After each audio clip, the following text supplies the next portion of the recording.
দেশের স্বাধীনতার ৮০তম বর্ষ উদযাপন করলাম আমরা। অথচ স্বাধীনতার এত বছর পরেও ভারতীয় হয়েও পরাধীন জীবনযাপন কাটানোর অভিযোগ মালদার বামনগোলা ব্লকের চাঁদপুর গ্রাম পঞ্চায়েতের সীমান্তবর্তী তালতলা গ্রামের ২৪টি পরিবারের। ২০০৫ সালে ভারত বাংলাদেশ সীমান্তে কাঁটাতারের বেড়া দেওয়ার সময় এই পরিবারগুলি বেড়ার ওপারে থেকে যায়। তারপর কেটে গিয়েছে প্রায় ২১টি বছর, এখনও তাদের বসবাস কাঁটাতারের ওপারেই।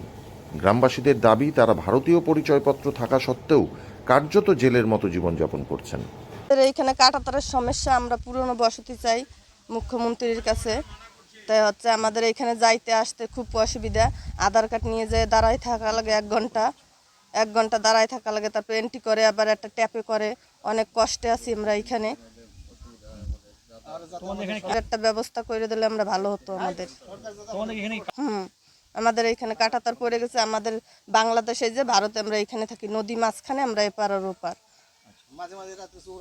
চুরি হচ্ছে, অনেক চিন্তা ভাবনা, ঘুম আসে না, পোলাপান নিয়ে আমরা এখানে থাকি, খুব কষ্টে আছি।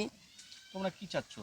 আমরা চাচ্ছি আমাদের কোনো পুরনো বসতি যদি দিত তাহলে আমাদের একটু ভালো হতো। চাঁদপুর গ্রাম পঞ্চায়েতের তালতলা গ্রামের একদিকে ভারত, অন্যদিকে বাংলাদেশ। পুনর্ভবা নদী এই এলাকায় দুই দেশের প্রাকৃতিক সীমারেখা বা জিরো লাইন হিসাবে কাজ করছে। নদীর ওপারে বাংলাদেশের নওগাঁ জেলার সাপাহার থানার আদাতলা গ্রাম, আর নদীর এপারে মালদার বামনগোলা থানার তালতলা গ্রাম। সীমান্তের কাঁটাতারের বেড়ার ওপারে থাকা ২৪টি পরিবারের অভিযোগ, নির্দিষ্ট সময় মেনে বিএসএফকে পরিচয়পত্র দেখিয়ে তাদের যাতায়াত করতে হয়। দিনে ২-৩ বার যাতায়াত করলেও রাতের সময় অসুস্থতা বা জরুরি চিকিৎসার প্রয়োজন হলে চরম সমস্যায় পড়তে হয় তাদের। বসবাস করতেছি এমনই পরাধীনতা হয়, ৮০তম পেরিয়ে গেছে স্বাধীনতা, কিন্তু আমরা পরাধীনই বসবাস করতেছি। বিএসএফের কাছে আধা ঘন্টা গেটে দিয়ে আমাদের ঝামেলা করতে, আবার আসার সময় যদি কোনো ডেলিভারি হোক, কোনো এমার্জেন্সি রুগী হোক, ওখানে আমার আধা ঘন্টা 1 ঘন্টা টাইম নিতে হয়। তারপর দেখা গেল একটু রাত বিরেত হয়ে গেল, গেটে তো লোক থাকে না, আমাদের ক্যাম্পে যেতে হয়। ক্যাম্পে যখন যাই তখন বলতে সাহেব ঘুমিয়ে আছে, সাহেব কোথায় আছে, তাহলে কোম্পানি ডাকতে হবে, প্রধানের সার্টিফিকেট লাগবে, পঞ্চায়েতের সার্টিফিকেট, বিভিন্ন রকম অসুবিধা, বিভিন্ন রকম। আমরা যে জেলখানায় ওনার এক থেকে একটু মানুষ স্বাধীনতা থাকে বাংলাদেশের উপরে। এটাই কোন জেলা ওটা? ওটা নওগাঁ জেলা পরে। আচ্ছা, তো আমরা ভারতীয়। কটা পরিবার আছে এখানে? 22টার মতো। গ্রামবাসীদের আরও অভিযোগ, পুনর্ভবা নদীর এই অংশে সীমান্তের অন্যতম চিহ্ন হওয়ায় মাঝে মধ্যেই আতঙ্কের মধ্যে থাকতে হয়। তাদের দাবি, ওপার থেকে দুষ্কৃতীরা নদী পেরিয়ে এসে গবাদি পশু নিয়ে চলে যাওয়ার ঘটনাও ঘটে, ফলে নিরাপত্তাহীনতার মধ্যে দিন কাটাতে হচ্ছে তাদের। এই পরিস্থিতিতে কাঁটাতারের বেড়ার এপারে তাদের পুনর্বাসনের দাবিতে সরকারের কাছে আবেদন জানিয়েছেন গ্রামবাসীরা। তাদের বক্তব্য, ভারতীয় নাগরিক হয়েও যদি নিজের দেশের মূল ভূখণ্ডের আবাদে বসবাস করতে না পারেন, তাহলে স্বাধীনতার সুফল তারা কিভাবে পাবেন? আপনাদের এই জায়গাটার নাম কি? তালতলা। কি হয়েছে এখানে? এখানে আমরা তো কাঁটাতারের ভিতরে আছি। কাঁটাতারের ভিতরে তো জীবনযাপন করা আর জেলের ভিতরে থাকা সমান নয় একদম। কীরকম স্যার, আমাদের যে কোনো বিষয়ে, কোনো হসপিটালে যাওয়া, বাচ্চারা স্কুলে যাওয়া, আমাদের কোনো সংস্কৃতি অনুষ্ঠান করা, আমাদের খুবই অসুবিধা হয়। এন্ট্রি করে যেতে হয় এবং এন্ট্রি করে আসতে হয়। আধার কার্ডের বায়োডেটা সম্পূর্ণ আমাদের যে আছে, সেই বায়োডেটা দেখিয়ে যেতে হয় এবং বায়োডেটা দেখিয়ে আসতে হয়। কোনো সময় বিএসএফের অধীন, বিএসএফের অধীনেই আমরা আছি। আর বিএসএফের অধীনে থাকা খুবই, জীবনযাপন করা খুবই সমস্যা। কতটা পরিবার থাকে? আমাদের এখানে 24টা পরিবার আছে। আচ্ছা, এখানে কখন বেরান, কখন আসেন?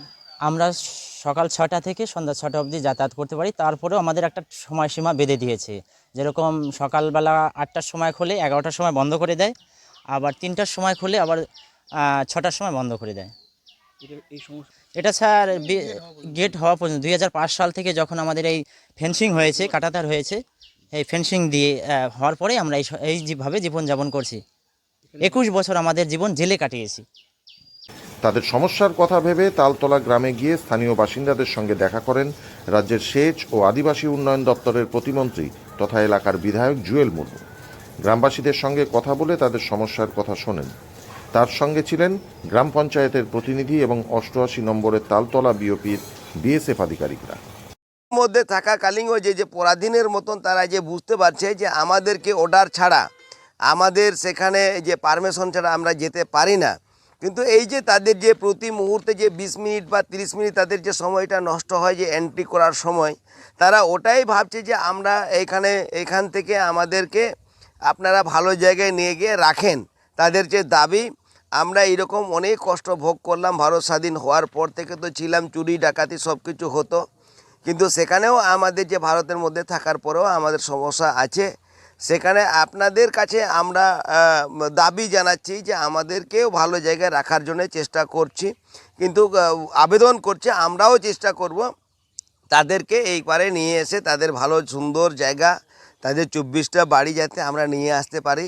সেখানে আমরা আলোচনার মধ্যে দিয়ে তাদেরকে আমরা সরকারকে আমি জানাবো, যেখানে ফেন্সিংয়ের ভিতরে যারা আছে, আমাদের ক্যাম্প আছে, ফেন্সিংয়ের ভিতরে আমাদের পরিবার আছে, যেখানে ফেন্সিংয়ের ভিতরে আমাদের যে ৭০ একরের মতন জমিগুলো আছে, সেই জমিগুলো তাদের কার কাছে আছে না আছে সেগুলো আমরা খতিয়ে দেখব। যে আমরা এখানে লোকাল আমরা আলোচনা করেছি যে সরকারিভাবে তাদেরকে যে বিএলআরওর মাধ্যম দিয়ে জমিটাকে চিহ্নিত করে তাদেরকে কোথায় নিয়ে যাব, আমরা ভেস্টল্যান্ড কোথায় আছে, কোথায় রাখবো, সেগুলো চিহ্নিত করার জন্য আমরা কিন্তু চেষ্টা চলছে, এখানে ইনকোয়ারি চলছে। কিন্তু আমরা এগুলো কোথায় রাখবো তার জন্য সরকারের কাছে আমি আবেদন জানাবো।